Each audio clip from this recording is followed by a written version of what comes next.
Welcome back to Nick Lenz's Comic Corner Classic / Non-Classic. This is episode number 879 and Doubleshot number 773. Two Marvel trades. One is very collects very recently. The other one's, of course, from the 70s. You'll find out what they are in just a minute. First up, it is All New Invaders Volume 1, Gods and Soldiers. This trade collects the first 5 issues of this 15-issue series, along with their story from All New Marvel Now .1. Written by James Robertson, artwork by Steve Poog. I think it's how you pronounce the guy's name. Yeah. Now, longtime comic readers know who the Invaders are. I mean, you can tell by the cover, yeah, these are the Invaders. These 4 people found the Invaders. Well, in publication-wise, back in the 70s, but in continuity, it's back during the 40s. These are the founding members. Captain America, Namor, Jim Hammond, the android Human Torch, and Bucky Barnes, who in present day is the Winter Soldier. Thank you, Edward Baker, making that awesome thing about this character. Yeah, this is technically the first time the Invaders have gotten together since the Invaders non-miniseries published a few years prior. Fantastic miniseries, I highly recommend it. Yeah, it deals with reemergence of a virus. They actually had the battle back in the 40s, which reemerged in present day. This book also loses ties with something that happened back in the 40s. Yep, where they look for something called the God Whisperer. Yes, the God Whisperer.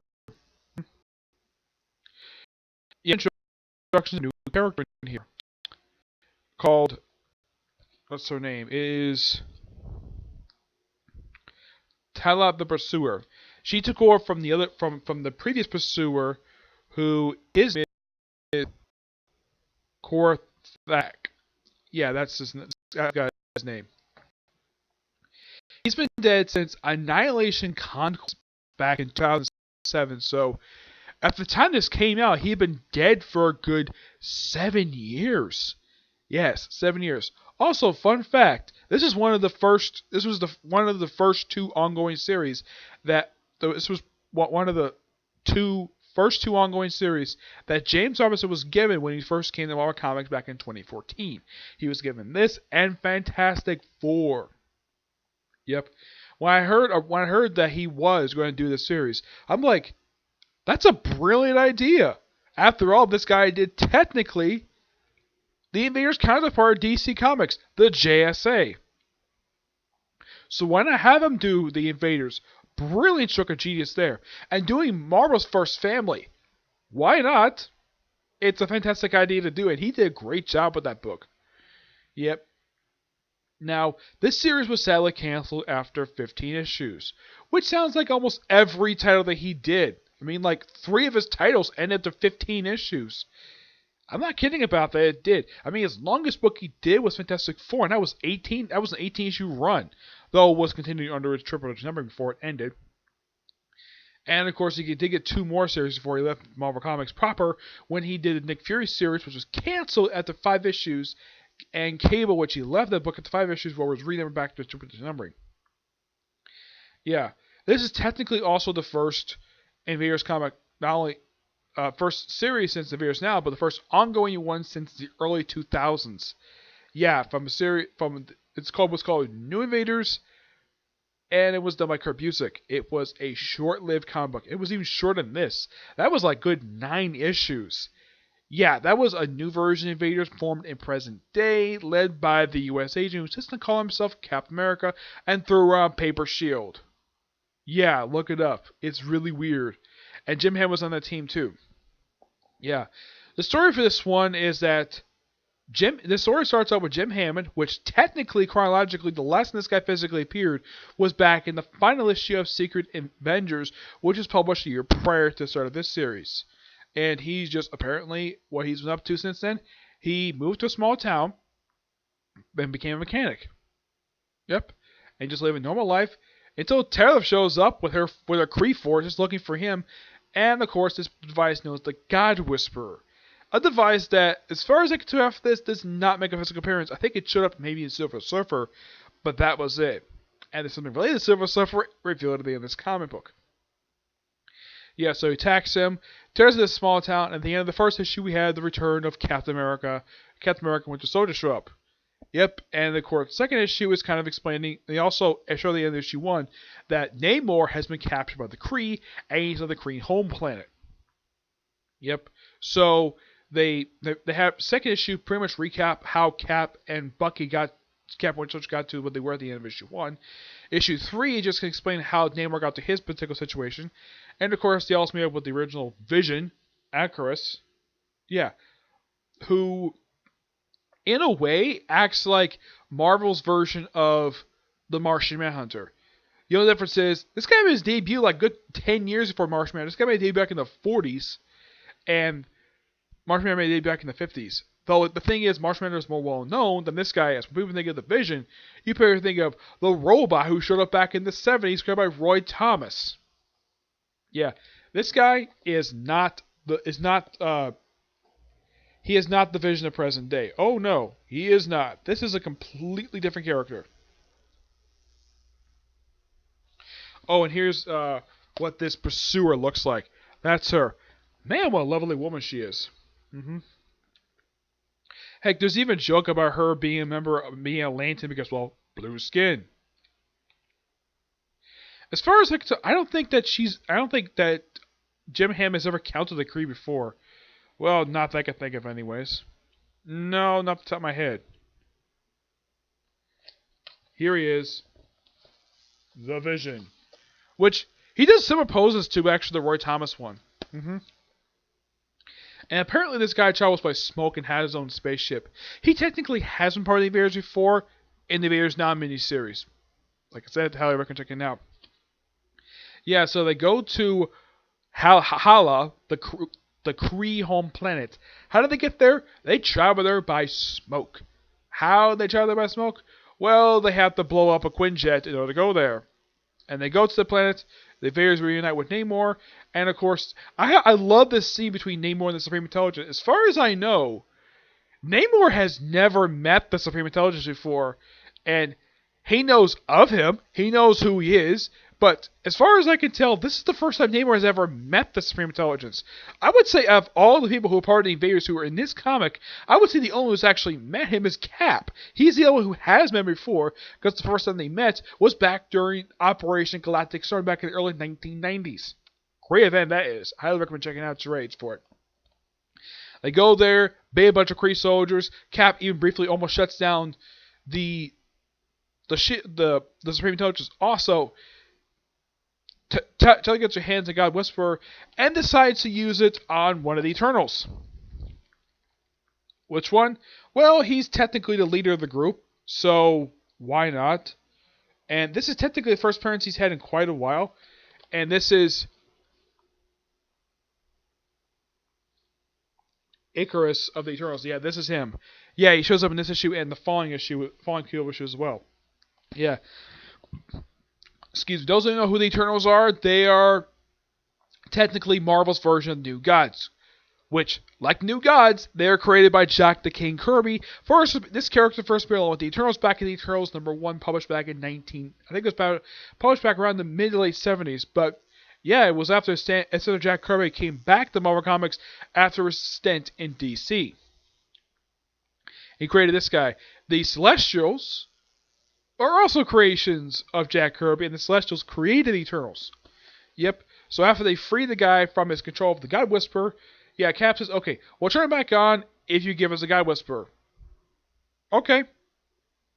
And this character, and Tell herself, has reappeared a few times since the storyline concluded. She appeared for 2 of the last 3 issues of this series, and she recently returned in the first issue of Life of Captain Marvel. And that's it. That's all the character's done since this particular thing I did. And of course, it's revealed like they have Jim Hammond officially joined S.H.I.E.L.D. The Invaders sort of disband for now, but they come back in a few issues. And at the end of this thing, it's revealed what the Vision used, what the original Vision used the God Whisperer to do. Bring back Galactus, the 616 universe. Yeah, I'm not kidding. That's what he does. He brings back frickin' Galactus. Yeah. Of course, they think he's in the negative zone. Nope. It's like Robinson didn't know what happened to Cataclysm because he thinks it's probably negative zone because he knows negative zone because, well, he wrote Fantastic Four previously, so, yeah. But Here's the thing. He's in a place called the End Zone, which is what I know about the thing. It is the it's the ultimate verse version of the Negative Zone, and it's just as bad as Negative Zone. And there's pretty much nothing there. Yes, I like Negative Zone. There's worlds. In the End Zone, there is nothing. And Galactus, when he first showed, he's in a coma. Yeah, Galactus is in a freaking coma. This is probably his first appearance he's made in a comic book in probably at least a year, because the last appearance he made prior to this was back at the end of Cataclysm number 5 when he was sent to the End Zone by the Ultimates with Thor. Well, the Ultimate version of Thor, though that character did reappear in Secret Wars. Yeah. This is fantastic. Highly recommend people who are fans of James Robertson and people who want to check out the Invaders. This is really good. 9.5 out of 10. Next up is Skull the Slayer. Yeah, the thing about this thing. Okay. This trade collects the entire 8-issue comic of Skull the Slayer and Marvel 135 and 36. Written and these issues written by Marv Wolfman, Steve Englehart, and Bill Mantlo. Artwork by Steve Glenn, Sal Buscema, Ernie Chen. Skull the Slayer. This is actually one character I did not know much about this character even before reading this trade. You read these issues again. Yeah, from what I can tell about him, he is apparently Marvel's take on Warlord, a character from DC Comics. You know, a character modern day going to this other world type of thing. Though Marvel had a thing back in the 70s for doing weird sci-fi stuff. Of course, there was a thing called Werewolf, which I probably will get my hands on in the future. The original Werewolf. Not the recent one done by, I think it was done by Jason Aaron who did the recent one. Yeah. So apparently, this guy called Skull the Slayer, his real name is Jim Sully. He's apparently a Vietnam vet accused of murder, even though the murder was actually in self-defense. They kind of give the guy's backstory before he goes to this world where he goes to. It's implied it's a savage land, but they don't specifically say what this place is. It looks like it's some island in the middle of Bermuda Triangle. Could be weird, but yeah, it's almost like the creators didn't have time to explain it.